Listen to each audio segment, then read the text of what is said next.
Hi everyone, my name is Sophie and I'm here on behalf of the University of Illinois Sigma Alpha Ag in the Classroom. Today, we'll be talking a little bit about vegetable garden. Specifically, we'll be going on an adventure with my friend Sammy in one of my favorite books called Grow Your Own by Esther Hall. In this book, Sammy learns about growing and eating his own food. Then, at the end, we'll get to be just like Sammy as we plan out our very own vegetable gardens. Are you ready for an adventure? I know I sure am, so let's get started. Grow Your Own by Esther Hall. A yummy story about growing and eating your own food.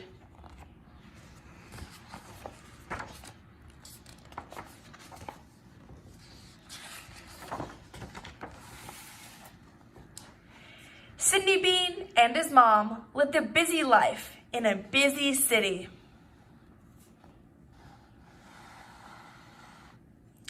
Every day, Mom put on her gray clothes, walked Sidney to school, and went to work in a big gray building.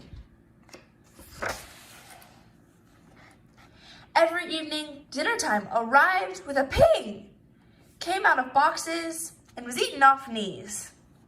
The nearest Sidney ever came to a vegetable was a mushroom on his pizza, and he usually picked that off. Until one summer, when Sidney went to stay with his Granny Milner and her dog, Vincent, in the countryside.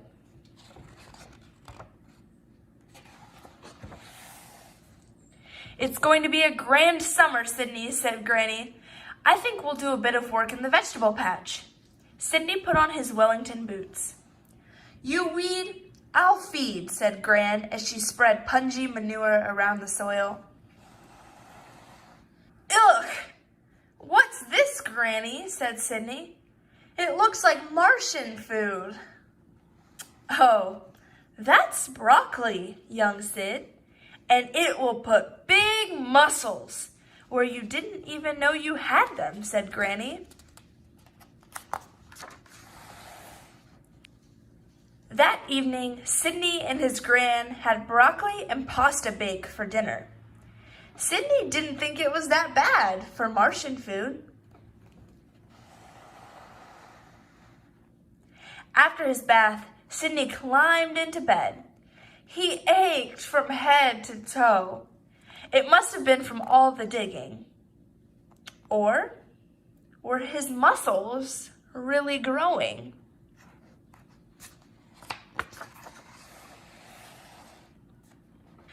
The next morning, Sidney and Granny set to work planting peppers and digging up carrots. "Yuck!" said Sidney. "These carrots are all covered in poo, Gran. I don't want to eat those." "Oh, it's only a bit of soil, Sidney. We'll wash them off, and then we'll help you see in the dark." Sidney had to admit that honey-roasted carrots were rather nice, although that night he still needed a flashlight to read under the covers.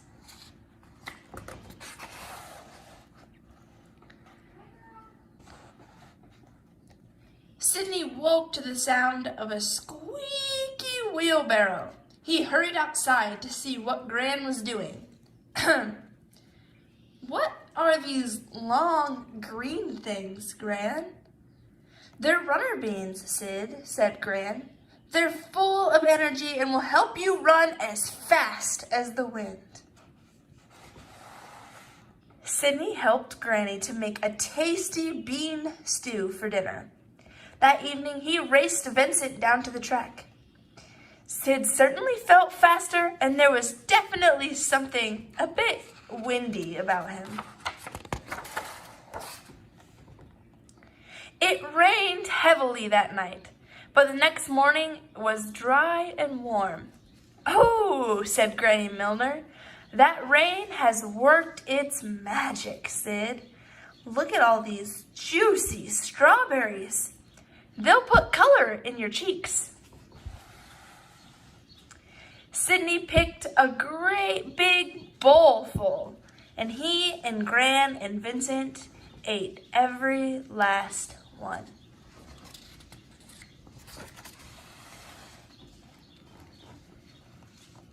When Sydney looked in the mirror that night, he certainly did have rosy cheeks, but it could have been a bit of strawberry juice.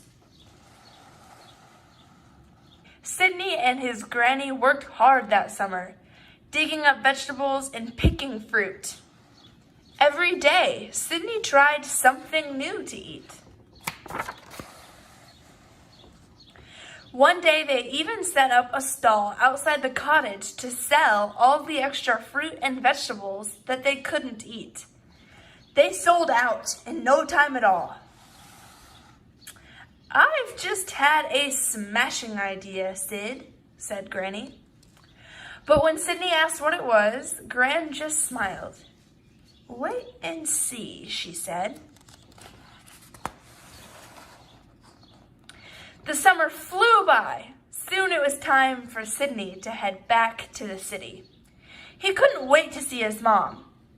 As they waited, Granny busied herself filling boxes with fruits and vegetables.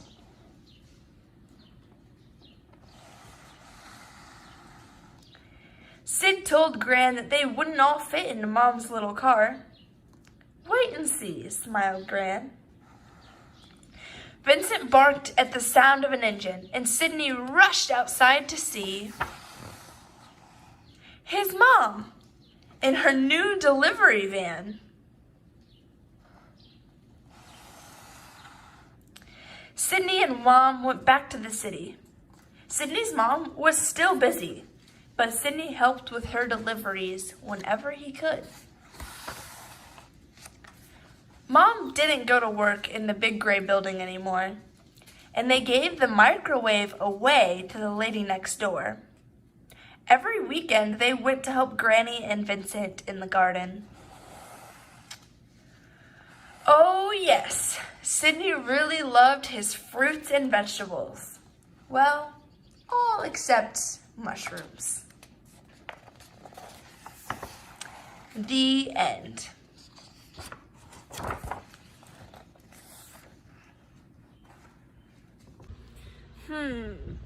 Hearing about Sydney and his grandma is sure making me hungry for some fresh fruits and vegetables. I have an idea. What if we made a map of a vegetable garden and we could draw some of our favorite fruits and veggies? Let's go! Before we get started, we need to think about what some of our favorite fruits and veggies are. I'm gonna take a look in my fridge and see what we've got. Some fresh foods that I found in my refrigerator were tomatoes, peppers, strawberries, and carrots. But there's a lot more that we can plant in gardens, like broccoli, lettuce, and watermelon, for example. We need to pick out a few foods to draw out in the map of our garden. I'm just going to choose 3 of my favorites, which are tomatoes, peppers, and broccoli. Let's go grab some art supplies. You will need a piece of paper, any size will work, and something to color with. I'll be using some colored pencils. I'm going to start out by drawing a square for the edges of my garden. Now we get to decide where to plant our vegetables. I think I'll start by planting a few tomato plants on this side of the garden. Remember that you can choose any kind of vegetable that you want to plant. Make sure to label your vegetables. I think next I'll add some broccoli to my garden.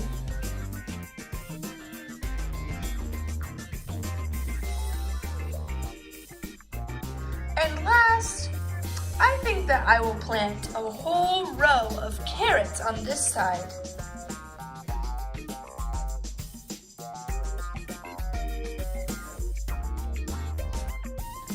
Carrots are a much smaller vegetable, so I can fit more of them in this row. Our last step to planting our garden is to give our garden a name. There we have it. We just made a map of our very own garden. What did you plant in yours? Thanks for joining. I hope you enjoyed our adventure with Sammy and making a map of your very own garden. Remember that eating fresh fruits and vegetables can help keep us strong and healthy, just like Sammy. Have a good day.